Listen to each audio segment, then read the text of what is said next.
Welcome to this week's Money Metals, helping gold and silver investors during these turbulent times. This week's market wrap with commentary and analysis from Money Metals Exchange, the company named Best Overall Precious Metals Dealer by Investopedia.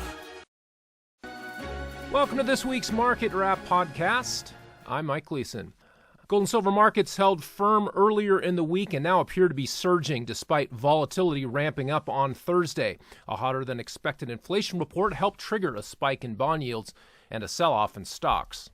Precious metals, meanwhile, are garnering some safe haven buying as the threat of a larger-scale war grows, pitting the United States and Israel against Hamas, Iran, and other avowed enemies of the Jewish state.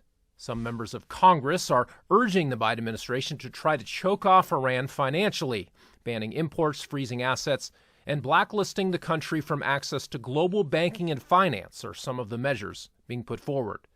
A similar campaign of financial ostracization has been waged against Russia. One of the unintended consequences has been an acceleration of de-dollarization among Russia's trading partners and a steady increase in gold accumulation among central banks around the world.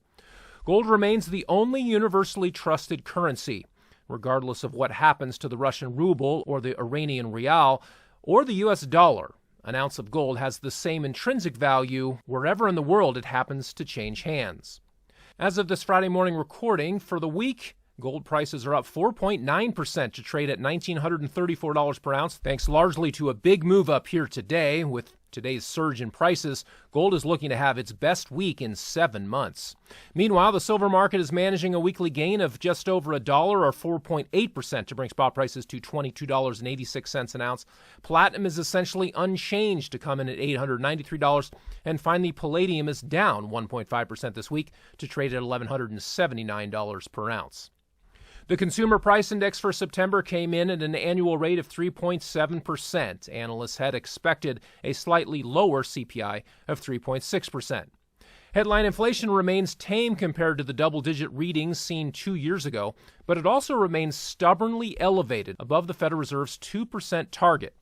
Whether the Fed has the will to continue hiking rates to bring inflation down is in doubt. The recent surge in long-term interest rates by the bond market may function as a more potent form of tightening than another bump up in the short-term rate that central bankers control. The recent chaos in Congress and turmoil in the Middle East makes many investors increasingly confident the Fed won't hike again this year, and any deterioration in economic data will increase the odds of rate cuts in 2024. Regardless of the Fed's next policy move, investors, savers, and retirees will continue to face the challenge of trying to keep ahead of inflation. Those who rely on Social Security for retirement income won't be getting much help. The Social Security Administration announced that the cost of living adjustment for 2024 will give beneficiaries just a 3.2% increase in payments. Needless to say, actual costs of living for millions of retirees are increasing at a much faster pace than 3.2%. As noted earlier, even the flawed CPI gauge is showing inflation running higher than 3.2%. Retirees can currently earn more than that, parking cash in bonds or certificates of deposit, but fixed income instruments are still a poor hedge against inflation, with the potential for it to resume rising in the months and years ahead. Any financial promises made by the government, whether it's Social Security payments or interest due on treasuries, should be viewed with skepticism. The annual Social Security and Medicare Trustees Report for 2023 noted that Social Security is on a financially unsustainable path. The program will be unable to continue paying full benefits just 10 years from now.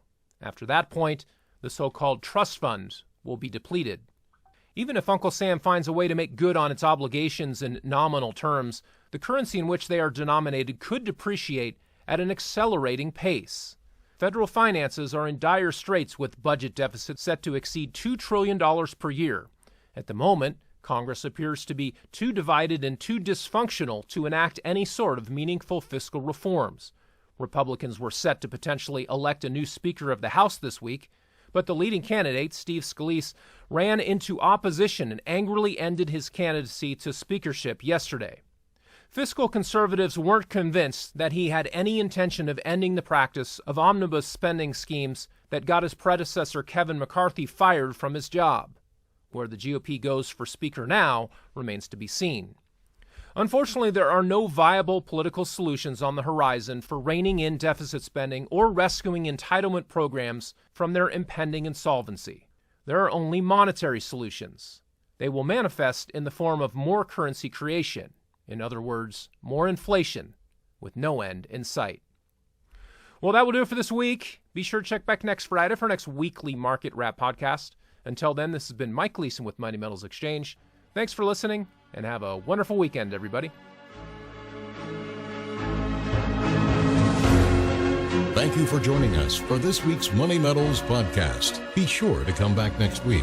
And don't forget to subscribe to our podcast through iTunes. For answers to all of your questions, or to discreetly and securely buy or sell gold or silver coins, bars, and rounds, call 1-800-800-1865 or visit www.moneymetals.com.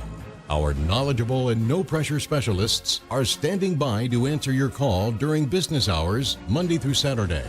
Or you can lock in your order online, 24 hours a day, 7 days a week. Again, visit us at www.moneymetals.com or call 1-800-800-1865.